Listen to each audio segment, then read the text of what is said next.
Well, good morning, church. I hope that you have been enjoying these devotionals that we've been calling Elderly Wisdom, where you've been getting to hear more from the elders of our church. The intent of doing this was so that, yes, you can know who our elders were, but also so you can sit under their teaching and so that you can grow from them. All of the material that they've been teaching upon has come from this leadership training guide, which you can access, and we highly encourage, because really they've just been scratching the surface on a lot of these topics. And if you've been looking to go deeper to understand theology, this is a really good starting block because it helps you just learn some of these terms. It's a wonderful introduction. It's not a bunch of huge, big words where you get lost in the weeds. And it's such a great training guide for not just church leaders, but for those that are seeking to grow in the Lord. So again, as we have offered you these devotionals, the point of this was not for you to be entertained. For no devotional truly is meant simply for a mode of entertainment, but it's meant to help you grow closer to the Lord.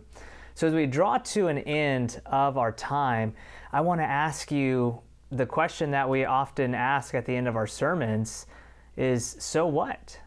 What is this for? What is this doing? And in today's devotional, which again stems from this leadership training guide, I'm going to ask you 3 questions to help you evaluate your faith.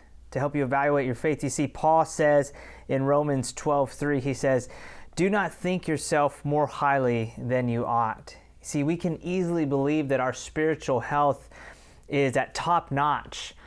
And it might be, but what Paul is warning us is to essentially say what it says in the Psalms, is to pray out and cry out to God, "Search me and know me," so that we can know if we really are close to God, because if we're not, that is something that should bring quite a bit of fear to us. And it might be hard to have that be a prayer that we cry out to God for Him to search us, for Him to know us, but that's exactly what we're called to do, and that's exactly how I'm challenging you to do that. And as one of your elders, as a teaching elder, myself and the other elders, we need this too. We need to pray, and we need constantly to come before God and be like, "God, show me where I am. Show me where my spiritual health is. Am I spiritually healthy or am I not?" As you evaluate your spiritual health, you might come to see that you really are spiritually healthy and see God's faithfulness throughout your life, and that's good. But we also might come to a time like this and find that there are areas in our lives that we need to repent of, and turn to God and pray to the one who strengthens us, who's the author and perfecter of our faith, and who restores us. So even though this might be a challenging thing of like, I don't really want to evaluate myself, this is something that we're called to do, that we see in Scripture, to go before God and ask Him, how are we doing? How is our relationship? How am I living out my faith? And so again, I'm going to ask you 3 questions, and I'm going to ask you to grade yourselves on these questions. So let's begin. The first question is this: do you have a healthy thirst for God? In Psalm 63, the writer says, "O God, you are my God. Earnestly I seek you. My soul thirsts for you. My body longs for you in a dry and weary land where there is no water." See, all of our souls long for God because this world is always going to leave us empty. It can satisfy us to a certain degree, but there's always going to be this sense of emptiness inside of us. And so the question that we come to on this first one is, do you have a healthy thirst for God, or are you filling yourself and satisfying your thirst with the waters of the world compared to the living water that is in Christ? So what would you say to that?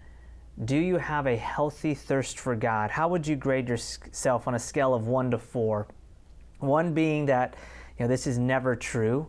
2 being this is sometimes true.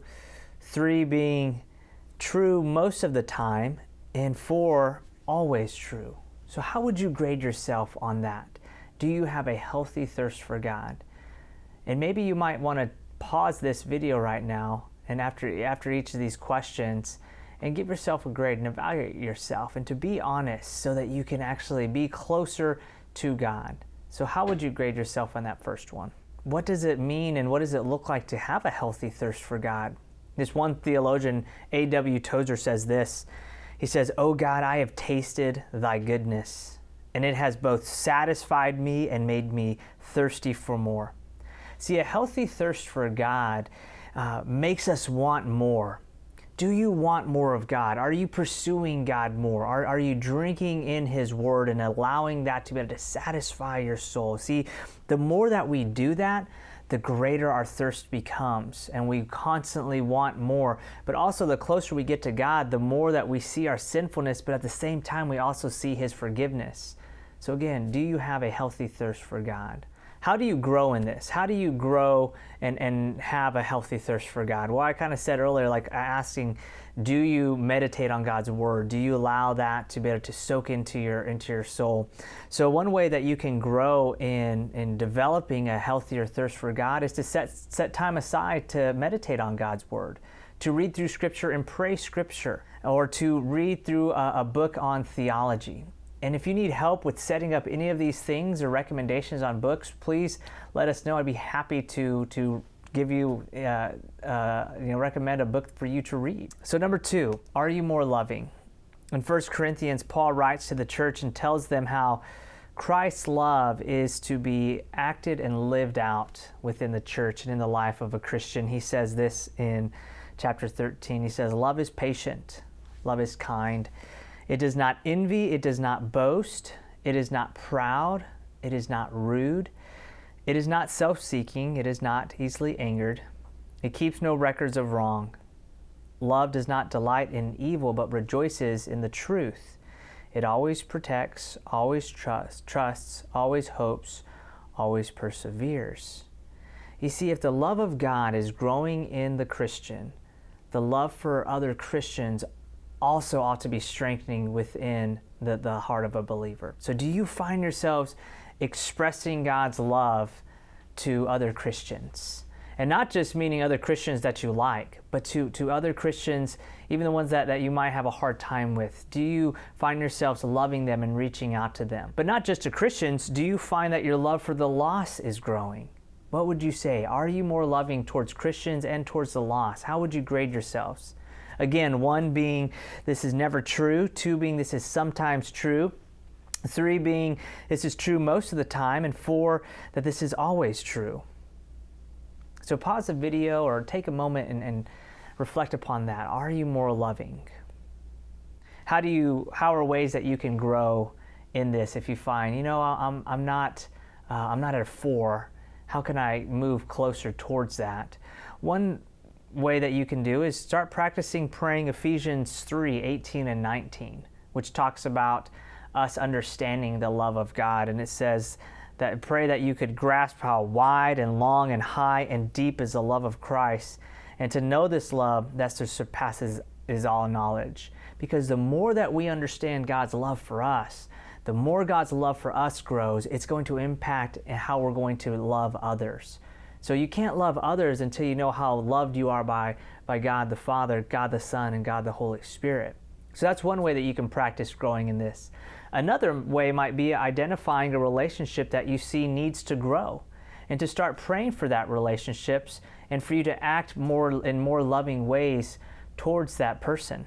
Number 3, our final question for us to evaluate. Are the spiritual disciplines increasingly important to you?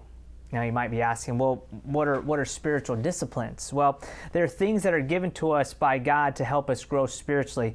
Paul writes in 1 Timothy 4 this. He says, train yourself to be godly. Train yourself to be godly. He says, physical training is of some value, but godliness has value for all things, holding promises for both the present life and the life to come. See, growing in spiritual disciplines is growing in Bible meditation, is growing in prayer, is growing in fasting, growing in worship, of fellowshipping with Christians in worship. And how would you grade yourself on these? How would you say that the spiritual disciplines are increasing in your life and the importance of them?